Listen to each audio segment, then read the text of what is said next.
তালিয়া হো যায়। আরে বন্ধ কর তোর তালি। ব্যবসা কি আমি বাইরের মানুষের লগে করবো? ব্যবসা তো করবো নিজের মানুষের লগেই। যেই জায়গায় একটু কমে বেচা লাগতো ওই জায়গায় একটু বেশি দামে বেচলাম। এই গাড়ি কালকে 7 লাখ টাকা বেচতারি নাই, আজকে এই গাড়ি ওরে 12 লাখ টাকা দিয়ে দিছি, কারণ ও আমার ভাই, ওর আমি যা কমো তাই শুনবো। যাই কোন ভাই, কামটা কিন্তু আপনি ভালো করেন নাই। হ্যাঁ তো আত্মীয় স্বজন, আপনার এই আপন খালতো ভাই আপনার কাছে বিশ্বাস করে আইছিল, আপনি ভাই বিশ্বাসের ঘরে চুরি করে দিলেন। অত বিশ্বাস নিয়ে চললে লাভ নাই।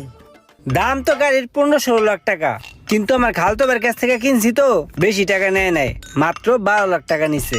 কি কস তুই? এই গাড়ির দাম 12 লাখ টাকা? গত পরশু দিন আমার এক বন্ধু বিক্রি করছে সেম গাড়ি 7.5 লাখ টাকায়। তোরতে তো দাম মনে হয় বেশি নিছে কিছু। আরে না বেড়া, তুই কি গাড়ির কথা কস? ডাক বাক্স। গাড়ি কি আপনার নিজের? জি স্যার, নিজের গাড়ি। আচ্ছা, গাড়ি তো ভালোই চালাও দেখতেছি। কি রে, হঠাৎ করে গাড়িটা বন্ধ হয়ে গেল কে? কোনো সমস্যা? না সমস্যা না, একটু বন্ধ হয়ে গেছে আর কি। রানিং গাড়িটা হঠাৎ করে বন্ধ হয়ে গেল, দেখি তো কি হয়েছে। এমনিতে নেই সময়, তার ভিতরে আবার অফিস টাইম, আবার গেল গাড়ি বন্ধ হইয়া। কয়দিন আগে খালাতো ভাইয়ের কাছ থেকে গাড়িটা কিনলাম, কেনার পর থেকে এই খালি গাড়িটা ডিস্টার্বে দিতেছে। বুঝলাম না কি এমন হইলো যে গাড়িটাই চালু হইতেছে না।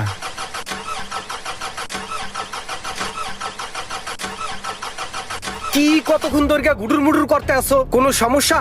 সমস্যা হলে আমারে বলো ভাই।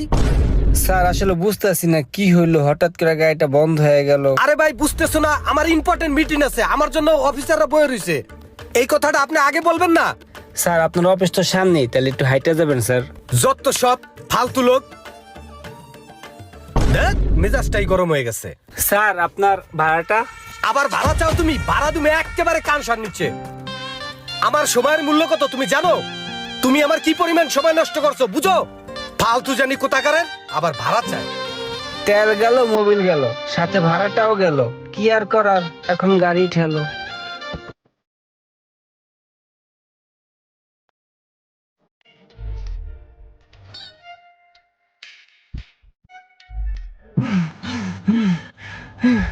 এই গাড়িটা কিনা জীবনটা আমার ফাতা ফাতা হয়ে গেল। সোহাগ ভাই, ও সোহাগ ভাই। কিসে চিল্লাসকে? তুই গাড়ি ধাক্কাইতেছিস কে? ভাই গাড়ি ধাক্কাম না, তাহলে গাড়ি কেমনে আনবো কন? গাড়ি চালাইতেছি হঠাৎ করে গাড়িটা বন্ধ হয়ে গেল। দেখেন তো কি হয়েছে ভাই।